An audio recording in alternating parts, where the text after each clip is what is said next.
Muito boa noite, queridos irmãos, queridos companheiros de jornada. Boa noite, minha querida amiga Claudinha. É muito bom estar aqui com todos vocês nesse horário abençoado que é o do nosso Evangelho no Lar. Não podemos deixar de falar que nesse horário, quando nos reunirmos em torno dos nossos familiares, ou mesmo quando estivermos sós, mas materialmente falando, sabemos que espiritualmente estamos sempre muito bem acompanhados, que nós tenhamos a certeza de como é importante esse horário, não só para nós, como para nosso entorno, para o nosso bairro, para o nosso estado, porque toda essa vibração amorosa que chega até nós, com certeza ela não fica retida conosco. Ela se espalha, porque o amor tem essa propriedade, né, Claudinha, de espalhar. E lembrando, para que sejam colocados a aguinha sempre, para que seja magnetizada, e após o Evangelho, possamos ter a bênção de beber a aguinha com o remedinho que cada um precisa. É o nosso suplemento espiritual. Exatamente. Tá? Então, estamos aqui, vamos ler, para iniciarmos, uma página do livro Vida Feliz, psicografado por Divaldo Franco e ditado pelo espírito Joana de Ângeles. E nos fala o seguinte: Deus conhece o teu destino e comanda a tua vida. O que te ocorre mereces, a fim de conquistares novas marcas na escala da evolução. Deus é Pai misericordioso e vela por ti. Jamais te consideres desprezado, resvalando pela rebeldia e blasfêmia. O homem deve treinar coragem e resignação, sem cujos valores permanece criança espiritual. Deus não tem preferência e nos ama a todos. Deixa-te conduzir pelas ocorrências que não podes mudar e altera com amor aquelas que te irão beneficiar. Desesperar-te? Nunca. Então, meus amigos, como sempre, Divaldo e Joana nos trazendo aquela semente para que nós possamos plantar na nossa caminhada. Todos nós temos reviravoltas, dificuldades, atropelos em determinadas escalas, mas tenhamos sempre em mente a misericórdia, como foi falado aqui, de nosso Pai. Saber que Ele nos ama incondicionalmente. É um Pai amoroso, é um Pai misericordioso, porém também é um Pai educador. É aquele Pai que quer que cada um dos seus filhos cresça, evolua. E às vezes nós, crianças, ainda um pouco rebeldes, aprendemos de outras formas. Mas não nos desesperemos, né, Cláudia? Tenhamos essa confiança em Deus, em Jesus, nossa Mãe Maria. E como você disse, ninguém está só, ninguém está abandonado. Todos nós temos conosco esse envolvimento divino, essa centelha que brilha dentro de cada um de nós e os nossos amigos, companheiros espirituais. Então, com essa certeza, vamos agora à nossa prece para esse horário, para esse nosso Evangelho, que todos nós possamos estar, estamos realmente reunidos num só coração de amor e de luz. Pai amado, Mestre querido, Mãe Maria, que nesses horários, em nosso Evangelho e tantos outros momentos de oração, possamos estar unidos e reunidos pelo Teu amor, Senhor. Nos envolva com a Tua misericórdia, com a Sua coragem. Que nessa nossa caminhada terrena nós possamos estar sempre envolvidos pelo bem, pelo amor, pela caridade. E que as dificuldades que se defrontarem pelo nosso caminho, que seja bem maior a nossa certeza da vitória em Jesus Cristo. Que nunca se abale a nossa fé e a nossa coragem.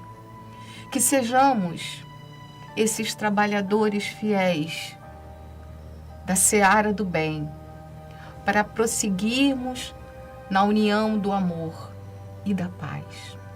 Que essa paz comece sempre dentro dos nossos corações, porque a paz e o amor, com certeza, um dia mudarão a todos nós e, consequentemente, o nosso lindo planeta. Que assim seja, graças a Deus. Graças a Deus. A nossa Claudinha agora vai fazer a leitura do nosso querido Evangelho. Olá, meus amigos, mais uma vez nessa hora abençoada, queremos convidar a todos para podermos estarmos nesse contato mais íntimo com o Evangelho do Senhor Jesus, essa obra do Evangelho segundo o Espiritismo, codificada pelo nosso querido Allan Kardec, e convide as pessoas que estão na sua casa, tenha essa iniciativa para poderem realizar. Caso não haja possibilidade, não se preocupe, está tudo certo. O importante é que nós façamos nossa parte e essa luz que nós atraímos quando falamos o nome do Senhor Jesus e trazemos para dentro do nosso lar esse evangelho de amor, ela se dissipará completamente, ela vai poder permear-se entre todos aqueles que estão vivenciando nesse local. O capítulo de hoje é o capítulo 9, Bem-aventurados os que são mansos e pacíficos. E a leitura é obediência e resignação. Como a nossa companheira falou sobre resignação, sobre coragem para ser resignado, vamos ver o que é que o nosso espírito Lázaro traz para nós. A doutrina de Jesus ensina em todos os seus pontos a obediência e a resignação, duas virtudes companheiras da doçura e muito ativas, embora os homens erradamente as confundam com a negação do sentimento e da vontade. A obediência é o consentimento da razão e a resignação é o consentimento do coração. Está lidando com as nossas emoções, os nossos sentimentos. As duas constituem forças ativas, porque carregam o fardo das provações que a revolta insensata deixa cair. O covarde não pode ser resignado, do mesmo modo que o orgulhoso e o egoísta não podem ser obedientes. Jesus foi a encarnação dessas virtudes que a antiguidade material desprezava. Ele veio no momento em que a sociedade romana perecia no desfalecimento da corrupção. Veio fazer que brilhassem, no seio da humanidade deprimida, os triunfos do sacrifício e da renúncia carnal. Assim, cada época é marcada pelo cunho da virtude ou do vício que a devem salvar ou perder. A virtude da vossa geração é a atividade intelectual. Seu vício é a indiferença moral. Digo apenas atividade, porque o gênio se eleva de repente e descobre, por si só, horizontes que a multidão somente verá mais tarde, enquanto que a atividade é a reunião dos esforços de todos para atingir um fim menos brilhante, mas que prova a elevação intelectual de uma época. Submetei-vos ao impulso que vimos dar aos vossos espíritos. Obedecei à grande lei do progresso, que é a palavra da nossa geração. Ai do espírito preguiçoso, daquele que se fecha ao seu entendimento. Ai dele, porque nós que somos os guias da humanidade em marcha, açoitá-lo-emos e forçaremos a sua vontade rebelde por meio da dupla ação do freio e da espora. Toda resistência orgulhosa terá de ceder, cedo ou tarde. Bem-aventurados, no entanto, os que são mansos, pois prestarão ouvidos dóceis aos ensinamentos. Lázaro, Paris, 1863. Então, Lázaro, esse espírito esclarecedor, vem nos trazer essa informação primordial de que nós precisamos, dentre esses exercícios dessas bem-aventuranças, da mansuetude, de ser pacífico. Me lembro tanto de Chico. Quantas e quantas vezes ele teve que obedecer, se resignar, se submeter àquele momento, àquela situação, porque a proposta do bem maior estava à frente. E ele era informado e cada vez mais tomava consciência disso. Aquilo que naquele momento talvez você não compreenda, mas está dentro dessa lei divina de progresso, e todas as vezes que a gente lê progresso dentro do Evangelho do Senhor Jesus, nós estamos nos referindo ao nosso progresso moral. Sim. Evolução é moral. Intelectualidade, conhecimento, tudo isso é necessário. Mas o que fazemos com isso, que desenvolvemos com tanta dificuldade ainda, é o que vai nos fazer seres diferenciados. Eu sempre cito aqui o exemplo de que o que adianta todo um profissional receber uma informação, um conhecimento imenso, que será extremamente benéfico para a humanidade, e transformá-lo numa situação muitas vezes até vergonhosa. Exatamente. E a gente não pode deixar de citar o exemplo do nosso Jesus com um espírito que veio até nós com tanta humildade. Sim. Todos nós sabemos a grandeza espiritual de Jesus. E, no entanto, com obediência e resignação ao Pai, né, esteve conosco e preparando os seus companheiros, né, para que a gente hoje em dia tenha essa grandeza da palavra de Jesus sempre, né? Sim. Não se pode falar de Jesus sem falar da sua obediência ao Pai. Sim.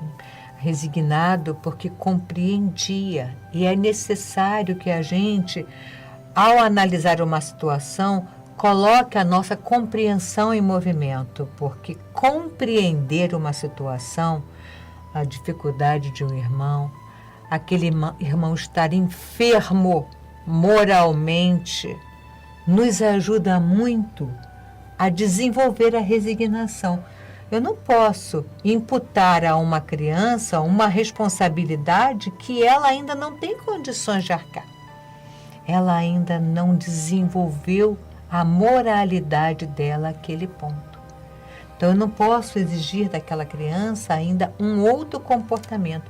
Então, eu preciso esperar que ela amadureça. Entendo-a, sabendo que ela está vivenciando aquele momento.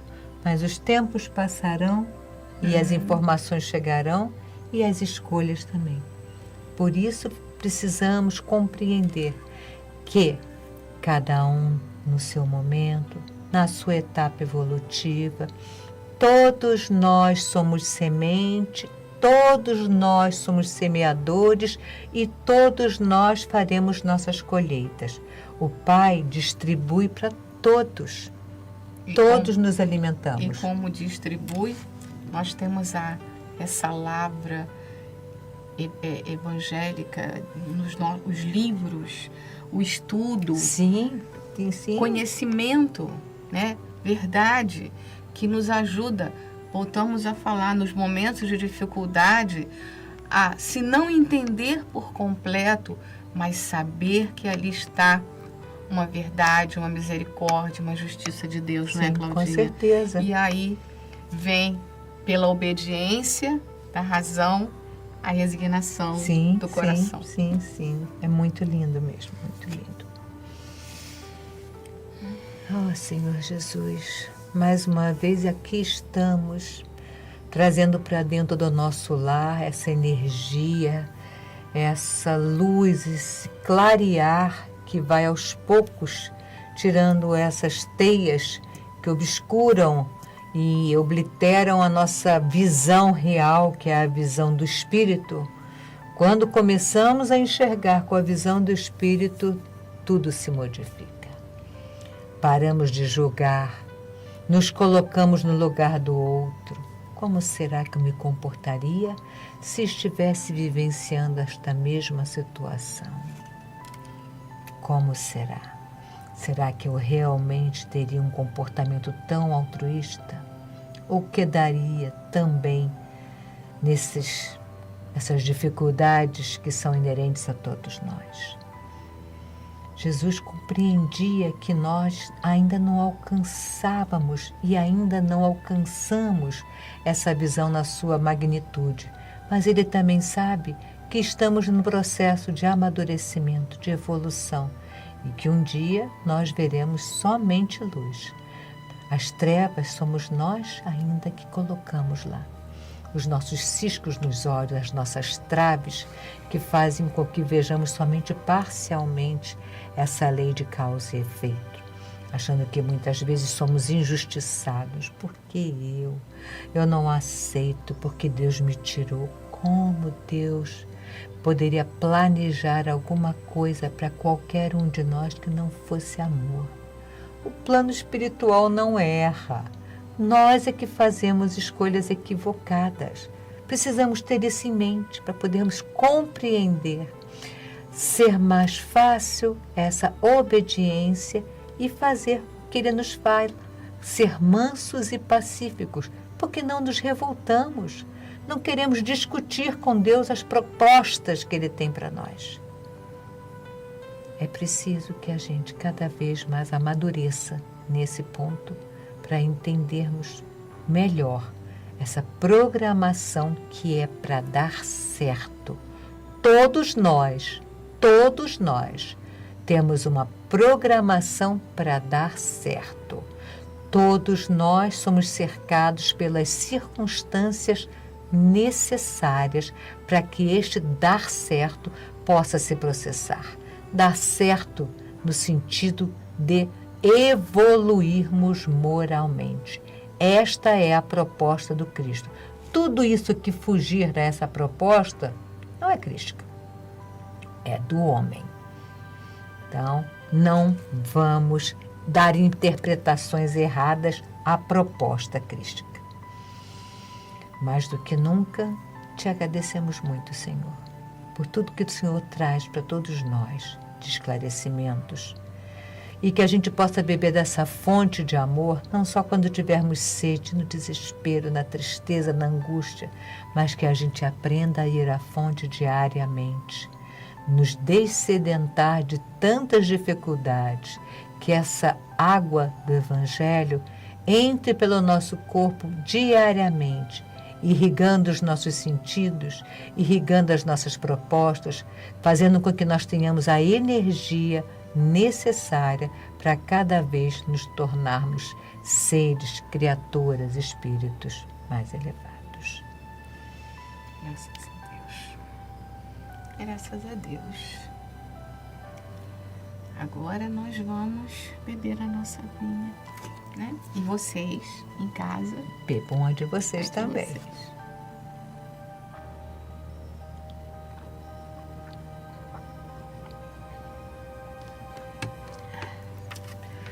Paz e bem, paz e luz, paz, muita paz.